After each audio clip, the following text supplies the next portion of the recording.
คักไปรังไฟมันนี่โอ้เอามันตายแล้วมันนี่รังเลยเด้อมันนี่โอ้คักเอาเบิ้งลองขี่เบิ้งสิเบิ้งมันนี่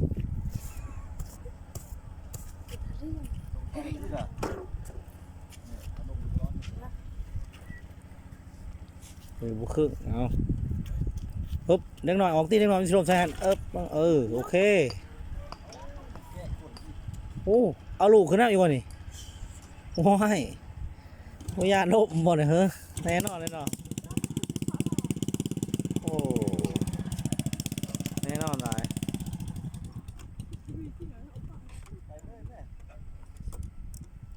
แล้วนั่งนั้นได้สิขี้น้ำอีกนี่มึงขักอะไรนี่อันตรายได้กี่โมเป็นโอ้แน่นอน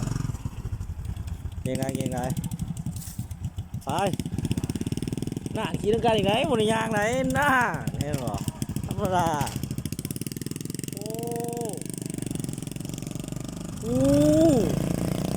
ได้โอ้ขนาดแน่นอนละโอ้ไม่ต้องขนาดเลยแน่นอนเลย